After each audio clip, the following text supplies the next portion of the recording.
This happened about 20 years ago when I was in my early 20s. I still think about it more than I probably should. I was living in Alaska at the time, in a small town where nothing much happened. It was around 1 or 2 in the morning, and I was driving home from a friend's place. I didn't have a driver's license back then, and the car wasn't insured. I was carrying a pistol, and there was a good chance I had drugs on me too. Because of all that, I avoided highways at night if I could. Back roads meant a lower chance of getting pulled over by a cop. That night, I took a loop road that cut through farms and a couple of small subdivisions. It was late, no moon, no streetlights, just darkness and my headlights. About halfway through the loop, there was a sharp 90-degree turn. I slowed down to maybe 15 miles an hour and eased around it. As soon as the road straightened, my headlights hit something in the middle of the road. It was a red radio flyer wagon tipped on its side. I stopped the car. For a second, I thought it had fallen out of someone's truck. Then I saw what it was around. Small clothes, a shirt, pants, and socks. They were scattered across the road and into the ditch like they'd been dumped or dragged. The clothes looked like they belonged to a kid, maybe 5 or 6 years old. On the other side of the ditch was a narrow trail leading into the woods. I just sat there with the engine running, staring at it. My first thought was that a kid had been hurt or wandered off, or worse. I kept thinking that if this were real, if there really was a kid involved, I just couldn't leave. I grabbed my pistol from the seat and got out of the car. I walked to the edge of the road and looked down into the ditch. The clothes led straight towards the trail. The woods beyond it were solid black. My headlights didn't reach far enough to help. I stood there for a long time, long enough that my arms started to feel tense. The whole thing felt staged. I had this strong sense that someone was just past the tree line, waiting to see what I would do. I couldn't hear anything, but I felt it anyways. Even with the gun in my hand, I didn't feel safe stepping off the road. Eventually, I backed away, got back in my car, and locked the doors. I drove around the wagon and didn't look back. I never reported it, and when I went back a few days later, I didn't see any clothes or wagons, even in the ditch. I don't know where the wagon came from or who put it there. I don't know if there was ever a kid involved at all. The only thing I know is that if I had followed those clothes into the woods, I don't think I would have come back.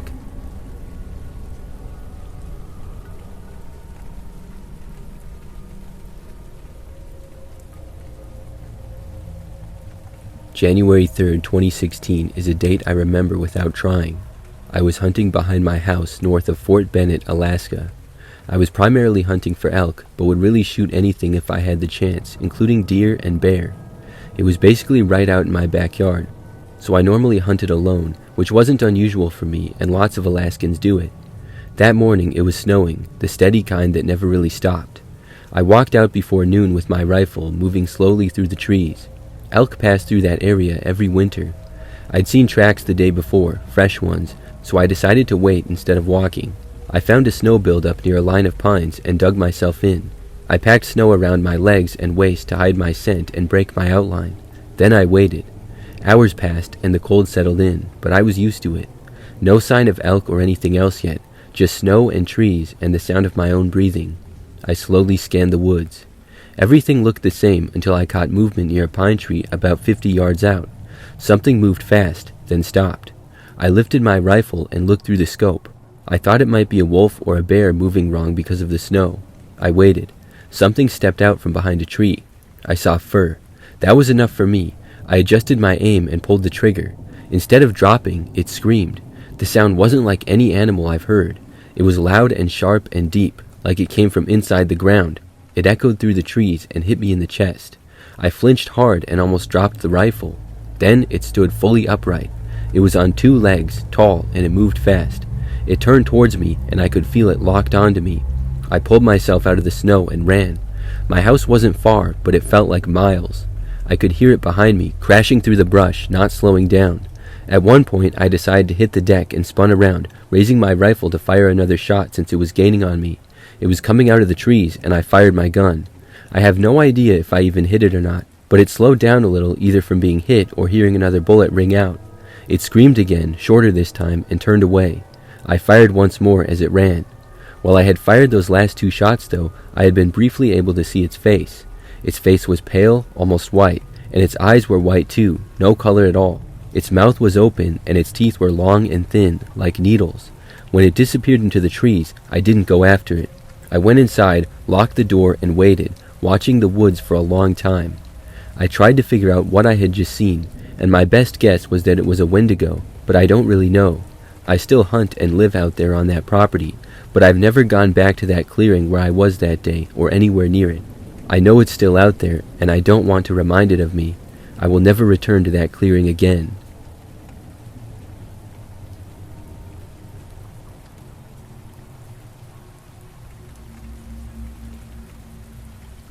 This story happened 7 or 8 years ago.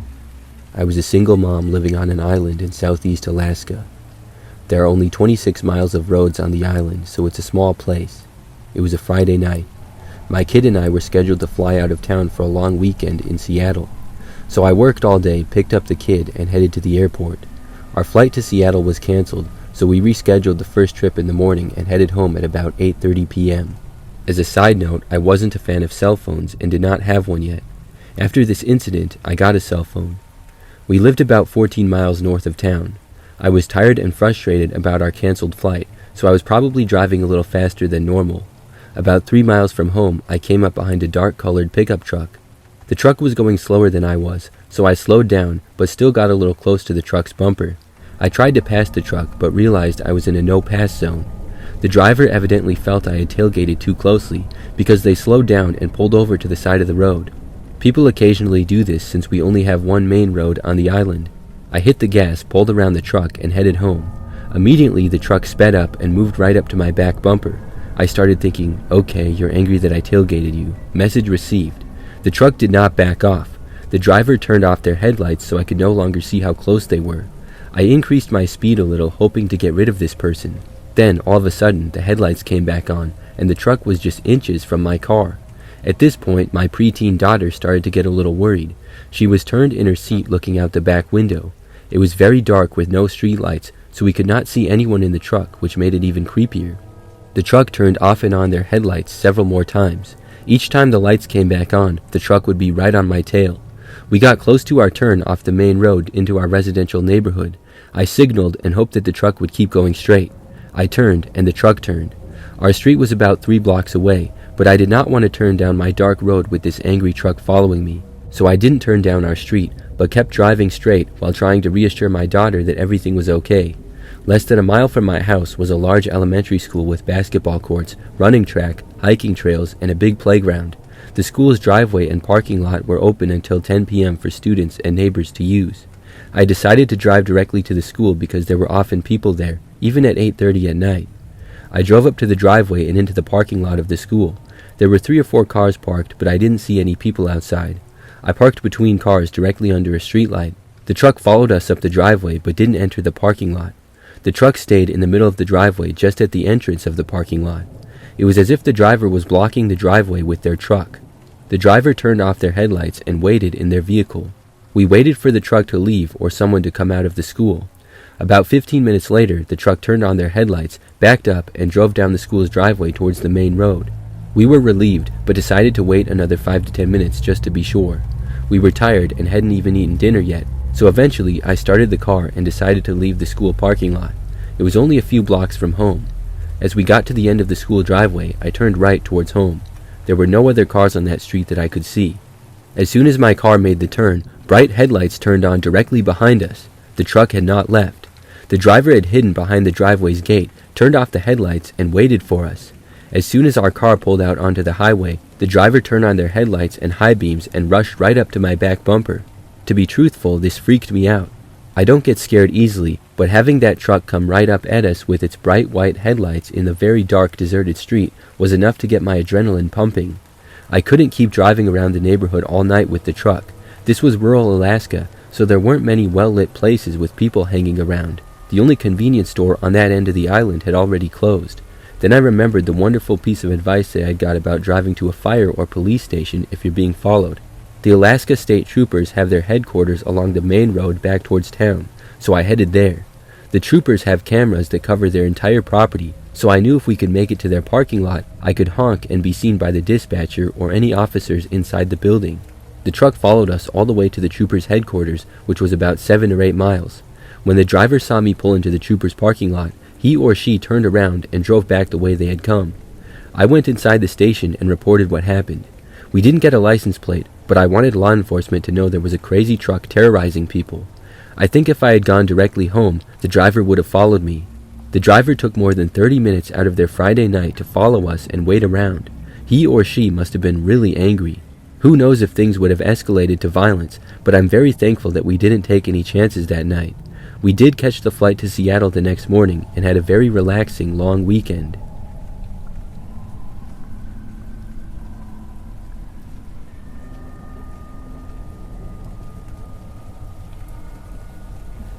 I'm a woman in my late 20s who has recently decided to take my personal safety more seriously. Last winter, my boyfriend got me my first handgun as a Valentine's Day present. The same one he had, as I already had a bunch of range time with it. My boyfriend and his kids and I live 20 minutes outside of town in a small cabin in Alaska. While we're tucked away mostly by trees, we do have neighbors around us in a small neighborhood. We know most of the people who live in our loop and are familiar with everyone who takes walks around it. One morning in mid-October, we found a pack of crumpled up and mostly empty cigarettes and a couple butts scattered in our driveway. We were slightly spooked because no one we know smokes and we hadn't had any visitors. I mentioned maybe our dog had dragged them out of a neighbor's trash can since he had run off a couple times recently, but my boyfriend was still suspicious of how they were arrayed. We got a little more weary but mostly shrugged it off. I was home alone a couple of mornings later and hanging around the house in my pajamas, drinking coffee and thinking about doing some house chores. My puppy had been outside for a while, and at one point him running past a window in my bedroom caught my eye. He was stopped in the driveway in a very strange low stance, staring. I looked towards where he was facing. There in the woods, 20 feet from my house and 10 feet from my dog, was a woman. The first thing I noticed was her hands. They were outstretched at her sides and adorned with orange latex gloves. Next, I noticed her long, straight black hair, black skinny jeans, and her t-shirt cut off at the shoulders. She was standing just behind a short pile of logs with her head tilted back and her eyes closed. My brain was frozen initially. She stood there making weird movements. I got my phone out and called my boyfriend twice in rapid succession with no answer. I pulled up my camera to document, but my hands were shaking as I noticed my dog inching closer to her in curiosity. He was doing a weird back and forward dance, still in a half-curious, half-cautious pose. My mind was racing on what to do.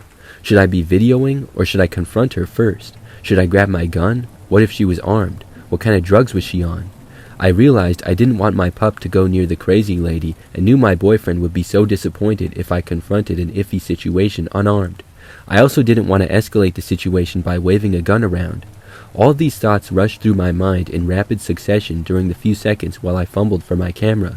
My pup moved even closer to her, only a couple feet away, and I made up my mind. I dropped my phone on the bed and grabbed my pistol from the top of the dresser, slid it out of its holster, and pointed it down and out with my finger firmly on the trigger. I walked up to the front door and pulled it open. I stepped halfway out onto the steps with my right hand with the gun concealed behind the door. I can't for the life of me remember if I called for my dog or confronted her first, but in between every sentence I said to her, I called him back to me. The third time he listened, and I ushered him inside. I called out, "Ma'am, what are you doing?" She looked up at me mildly surprised and said kind of quietly, "Nothing." I stated, "Well, you're on my property and you're behaving very strangely." I was relieved to hear my voice was steady. She paused for a minute and said, "No, I'm going to Val's house." I asked her where Val's house was, as I was trying to get an idea of where she came from. She pointed at the house I was standing half outside of and said, "That's Val's house." I said very firmly, "No, this is my house." She responded with, "Okay, I'll leave." She started gathering objects from the ground, what looked like a red bandana, a dark sweater, and after a few seconds of watching her fumble, I realized she was putting her boots on. She stumbled through the woods towards the driveway, and I shut the door and ran for my phone. I got a video of her walking in wide zigzags down my driveway. Later watching the video, I picked up more details I hadn't noticed, like the fact that she was wearing nice pricey boots and had a full sleeve tattooed on her right arm. This was my first questionable situation since I started concealing and carrying, and I was super glad to know the safety training I'd pounded into my head stuck. We posted the video on our local group page, and one of our neighbors messaged us not long after, saying they'd found her clothes in their driveway and sent pictures. We never got any more info on who she was or who her friend Val was. I checked the woods multiple times and couldn't tell if she'd been sleeping there. I can't imagine my dog would have let her go unnoticed. I went through each shed and storage place on our property for signs of activity or anything missing, and it all looked normal, but we started locking up better after that.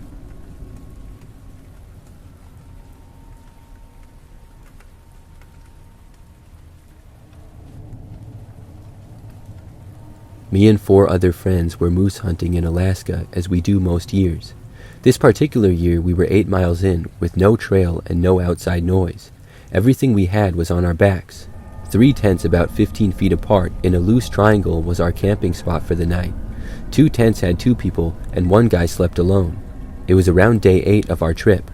We were worn down from hiking all day, and sleep usually came fast. That night, though, my buddy and I both woke up in our tent at the same time. We just rolled over and looked at each other. He had the same look I did, wondering why we both woke up at the same time. About 10 seconds later, the rain started, and it turned into a sudden downpour. It was so loud it swallowed everything else. We figured maybe our bodies felt a pressure change or something, and that's why we woke up before the rain. We both turned back over to go to bed, and then through the rain we heard a voice. The voice was one of our friends, who shouted, "Hey, get out of here!" We both sat up. I yelled towards the other tents, asking if anyone was up. No answer. I yelled again and still heard nothing. At that point, I was really creeped out. We started pulling on boots and jackets, fumbling with zippers and headlamps. After a few seconds, we heard the 2 guys in tent number 2 yell back that they were awake and asked what was going on. There was still nothing from the guy who was sleeping in the solo tent. We grabbed our rifles and stepped out into the rain. It had only been maybe a minute since we first woke up, but it felt longer. Mud was already forming around the tents. We called out to the solo guy by name. A few seconds passed. Then he yelled back, "Sorry, I'm good. I punched a bear." We all froze for a second, not sure if we heard him right. Once he came out of his tent, we saw his hand. It was bleeding pretty good. He said he'd been asleep when the side of his tent pushed in and touched his head. He half woke up and shoved it back, thinking it was wind. Then it pushed harder, and that's when he punched it. The tent lines were ripped out of the ground, and there were claw marks in the mud leading away, and clear bear tracks sinking deep into the wet soil. It was probably a young, curious black bear, but nonetheless, none of us slept the rest of that night.